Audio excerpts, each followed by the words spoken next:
Hey guys, welcome back to the Vin Review. It's your boy Melvin, and today we will be talking about the original Dynasty.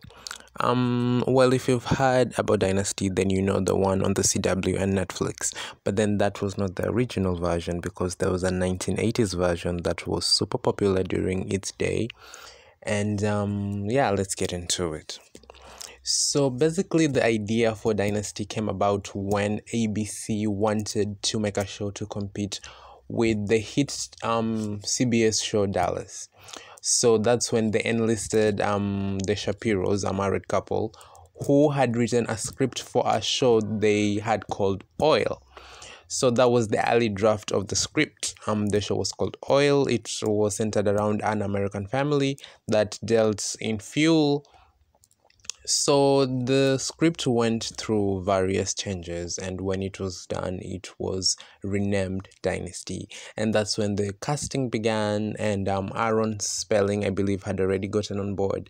And yeah, so Aaron Spelling is one of maybe Hollywood's biggest, if not the biggest producer. He has produced so many shows, and yeah, so he got bored on this and he began. So the first season was not well received, not at all.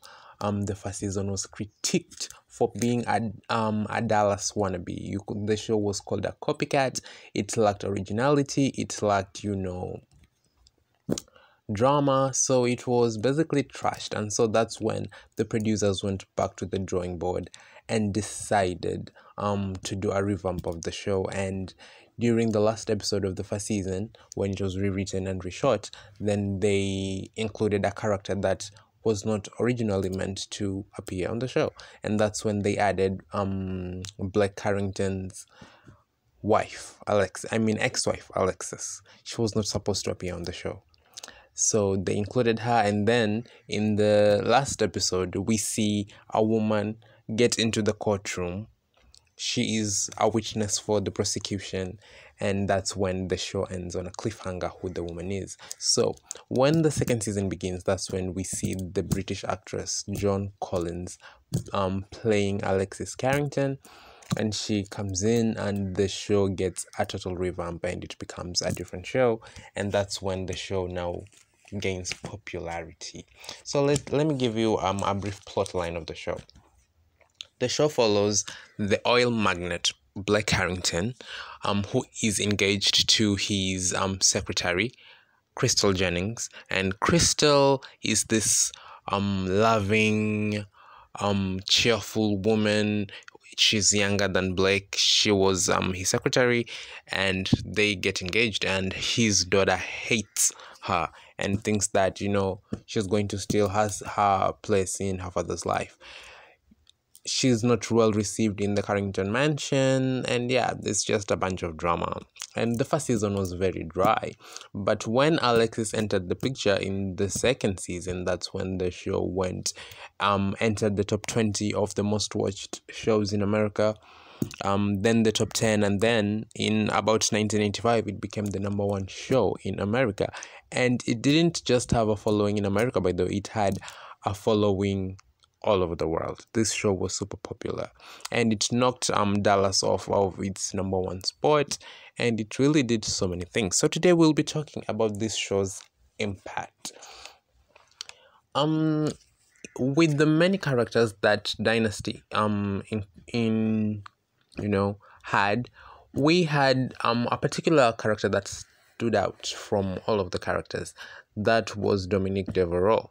Now, Dominique Devereaux was this woman who came into the show. She was mysterious, she was rich, she was everything. And I can say this show pioneered for actors of color to be written in a different way, because Dominique was a black woman who was not a maid or, working as someone's, house help. No, that is how many actresses and actors of color had been written prior to Dynasty writing in Dominique Devereaux, a black woman who was a part of the Carrington clan. She was Blake Carrington's half-sister, played by Diane Carroll. Okay, this character was written in the same way, Alexis was written. She was powerful, she was strong, she was mysterious, she was beautiful, she was sexy, and she was everything that her white counterparts were. So that is amazing. I feel that was, amazing on their part to do. Now, let's get into the characters real quick. Alexis, played by John Collins, obviously. Alexis was the villain. I believe there is no other actress in the world who could have done what John Collins did to Alexis. She was bad in the sense that she knew that no one in the Carrington family liked her.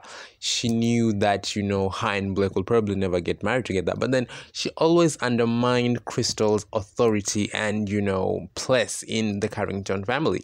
That was such a beautiful dynamic to see, by the way, to see Alexis and Crystal always at odds, and that rivalry took center stage, and it became one of the biggest, dynamics of the show, was the rivalry and constant fights between Alexis and Crystal. Another thing is this show had cat fights galore. Like, you think the new Dynasty has cat fights? No. This show had a cat fight. Every single week someone was getting smacked. Crystal versus Alexis. We had Fallon versus Sammy Joe. Sammy Joe in this version is a woman.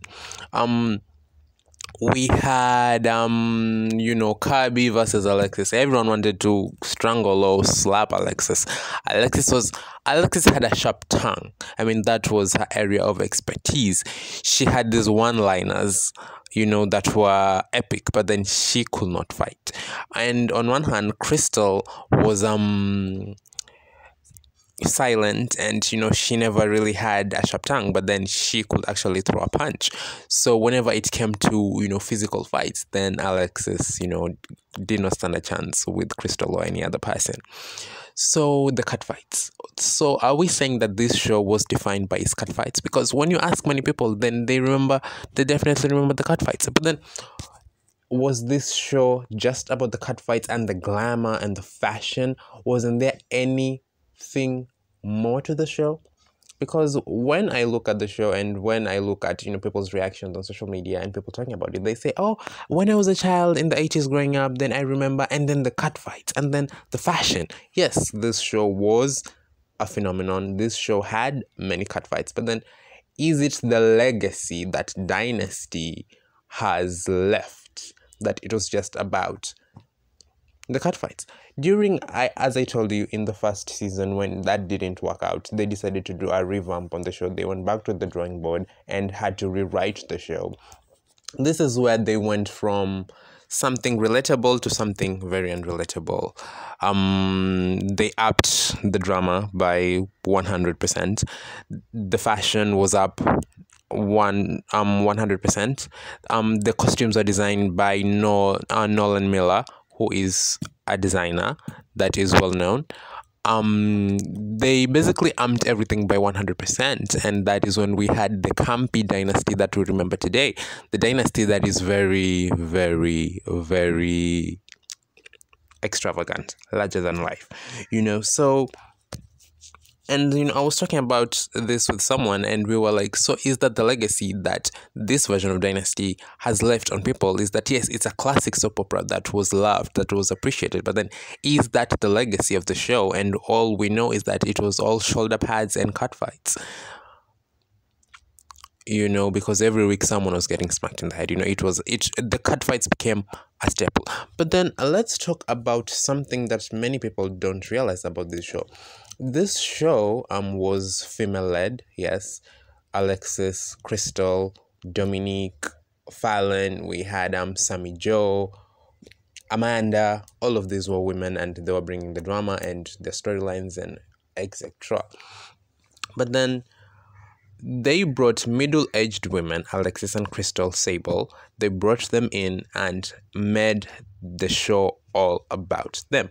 Now, Hollywood is very obsessed with youth and beauty. And when an actress starts aging, then that is when Hollywood starts kind of taking them to the back of the story. But then this wasn't the case.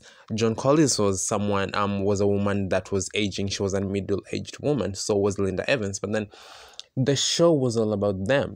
They were brought to the forefront of the screens on primetime, aging women. These women were the ones driving the story. Yes, there was Blake who was at the center, but then it is the women around her that were really, making things happen. And that is something that we cannot fail to mention in this show. Also, there was a bit of representation because Stephen Carrington was openly queer, and that was another dynamic. His strained relationship with his father, him marrying Sammy Joe, even though he obviously didn't love Sammy Joe, him getting married to Claudia. Claudia was kind of insane. There was that dynamic as well. This show was successful that it had a spin-off, actually, The Colbys. The Colbys ran for 2 seasons and was cancelled. It never had the acclaim that Dynasty had. So let's talk about its influence on fashion. Yes. So Dynasty was a phenomenon, right? It was beloved. It was huge. It was everything.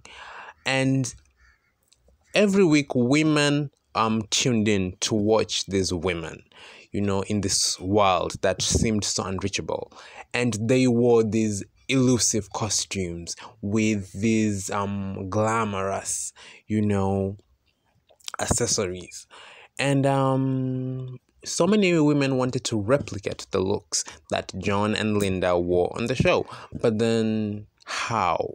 So that's when Esther Shapiro, one of the producers, actually pitched the idea for them to do a fashion collection.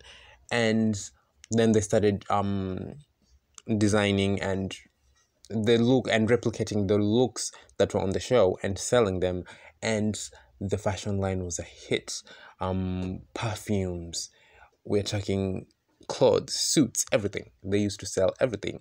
And that is the dawn of the shoulder pads. If you look at the pictures from Dynasty, the outfits, the women have these shoulder pads that are distinctive. Yeah, that is an era that is, affiliated with shoulder pads. But then most of all, Dynasty is most affiliated with shoulder pads, that it popularized the trends and it actually set some fashion trends, which was amazing. And then in pop culture as well, Dynasty is a pop culture staple, actually, because John Collins's look has been replicated, so many times. People dress up as John Collins for Halloween, and not John Collins the actress, but John Collins as Alexis. People also, Barbie dolls have been made for them. They were, by the way, these 2 women, I think, were once voted were voted the sexiest. Yeah, the sexiest women on TV. That was a huge deal for middle-aged women. As I told you, Hollywood is transfixed with beauty and youth. Anyway, thank you so much for watching, and I'll see you guys later. Bye.